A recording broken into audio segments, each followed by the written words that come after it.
बड़ी खबर इस वक्त की बंगाल की सियासत से जुड़ी हुई। बंगाल में परिवर्तन यात्रा की शुरुआत से पहले ही बीजेपी अध्यक्ष जेपी नड्डा ने मुख्यमंत्री ममता बनर्जी पर जोरदार हमला बोला है। नड्डा ने मालदा में रोड शो किया। इससे पहले नड्डा ने ममता को चुनौती देते हुए दावा किया कि आने वाले चुनाव में ममता का जाना तय है। नड्डा ने कृषि विज्ञान केंद्र का भी दौरा किया और बंगाल में खेती पर ज्यादा जोर देने की बात कही।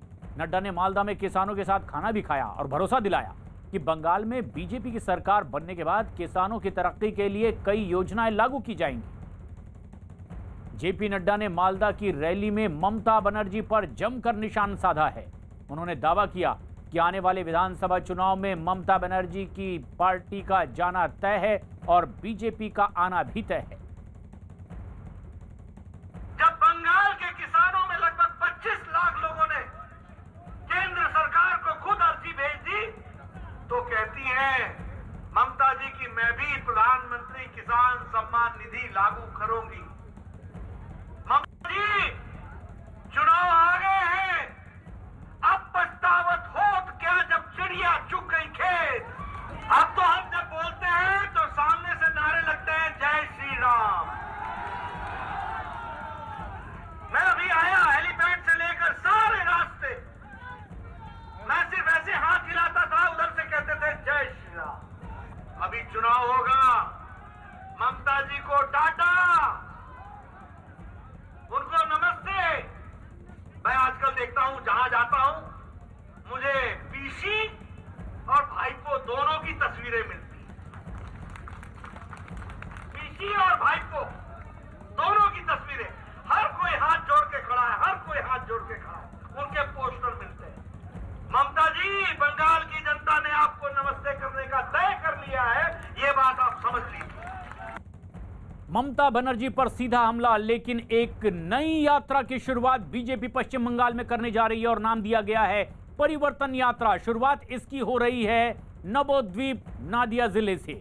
यहीं हमारी सहयोगी आशिका सिंह भी मौजूद हैं। आशिका, भले ही चुनाव की तारीखों का ऐलान नहीं हुआ है, लेकिन क्या बंगाल की जनता ये नहीं देख रही है कि बीजेपी की ये तमाम कार्यक्रम दरअसल चुनावी अभियान के तहत ही हो रहे हैं?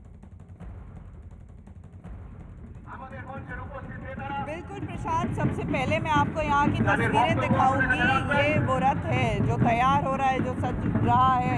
इसके आगे जो यहाँ पर परिवर्तन यात्रा निकलेगी उसके लिए, और यहाँ पर मंच के पास यहाँ अभी जेपी नड्डा पहुँचे भी नहीं है और छऊ नाच महिलाएं जो है पारंपरिक वो कर रही हैं। इसके साथ ही मैं आपको बता दूं कि अब भी पुलिस की तरफ से रिटर्न परमिशन नहीं दी गई है ये जो परिवर्तन यात्रा है इसके लिए। और अभी से थोड़ी देर पहले सांसद सुकांत मजुमदार से हमारी बात हुई, जिन्होंने साफ साफ कहा कि परमिशन हो न हो हमारा रथ तो तैयार है और अब से थोड़ी देर बाद हुंकार भरते हुए यहाँ से निकलेंगे, पुलिस भी हमें रोक नहीं पाएगी। तो तस्वीरें यहाँ की देखिए। और इसके साथ ही जैसे कि आपने भी बताया, मालदा में जेपी नड्डा जब गए, मालदा का महत्व मैं आपको बता दूं कि वहाँ पर मालदा जिले में 12 विधानसभाएं सीटें हैं और लोकसभा सीट की बात करें तो उनमें से 12 में से 6 पर भाजपा का वर्चस्व रहा, 2 पर तृणमूल कांग्रेस और 4 पर कांग्रेस आगे रही। जिसके मद्देनजर अब मालदा बहुत महत्वपूर्ण रहा है। और इसके बाद अब जब मालदा से निकल गए हैं जेपी नड्डा और यहाँ पर नवद्वीप की तरफ आ रहे हैं, सबसे पहले नदिया पहुँचने के बाद, नवद्वीप पहुँचने के बाद चैतन्य महाप्रभु के घर पर जो है वो जन्मस्थान पर जाएंगे और उसके बाद यहाँ पर आएंगे और इस परिवर्तन यात्रा को हरी झंडी दिखाएंगे। प्रशांत, परिवर्तन यात्रा की शुरुआत होने वाली है और इसके लिए पश्चिम बंगाल के दौरे पर भी हैं जेपी नड्डा। लेकिन बंगाल में बीजेपी की इस परिवर्तन यात्रा के आगाज से पहले ही जेपी नड्डा, जो कि हुंकार भरते नजर आए थे मालदा में, भी अब से कुछ ही देर बाद नदिया पहुंचेंगे, जहां नवोद्वीप में वो बीजेपी की परिवर्तन यात्रा की शुरुआत करने वाले हैं। ममता सरकार ने इस परिवर्तन यात्रा को मंजूरी नहीं दी है, लेकिन बीजेपी का दावा है कि परिवर्तन यात्रा के लिए मंजूरी मिले या ना मिले, वो यात्रा निकाल कर ही रहेंगे। पश्चिम बंगाल के नवद्वीप से आज बीजेपी के परिवर्तन यात्रा की शुरुआत हो रही है और ये है बीजेपी का परिवर्तन रथ।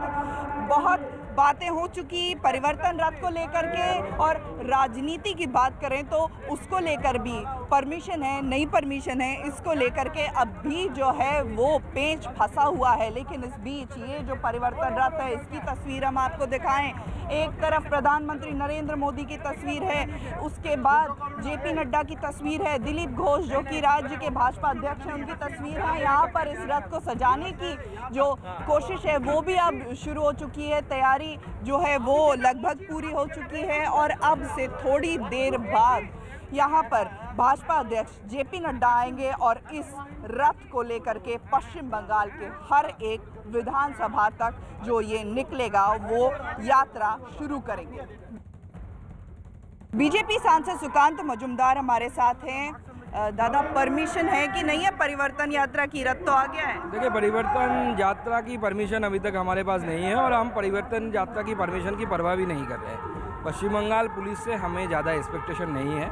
ममता बनर्जी की जो सरकार चल रही है वो डेमोक्रेसी पे बिलीव ही नहीं करती, तो परमिशन छोड़िए। गवर्नमेंट जो है ये इसका एक्सपायरी डेट निकल चुका है, तो एक्सपायर्ड गवर्नमेंट से मुझे नहीं लगता कोई परमिशन की ज़रूरत है। बिना परमिशन के भी यात्रा निकलेगी? ना, यात्रा तो होगी, आप परमिशन देंगे कि नहीं देंगे तो गवर्नमेंट का काम है, गवर्नमेंट सोचेगी। पुलिस ने रोका तो? पुलिस शायद नहीं रोक पाएगी, क्योंकि पुलिस भी जानती है जनता भारतीय जनता पार्टी के साथ है। पुलिस प्रशासन हमेशा जनता की सुनती है। तो आशिका, अब ये बेपरवाह होकर रैली निकाली जा रही है, ये जो यात्रा की जा रही है कि अब उन्हें आधिकारिक तौर पर इजाजत की जरूरत भी नहीं है, लेकिन खास तौर पर इस जगह को चुनना इस परिवर्तन यात्रा के लिए किस तरह के संकेत जुड़े हुए हैं इस जगह से जहां पर इस परिवर्तन यात्रा की शुरुआत बीजेपी करने जा रही है?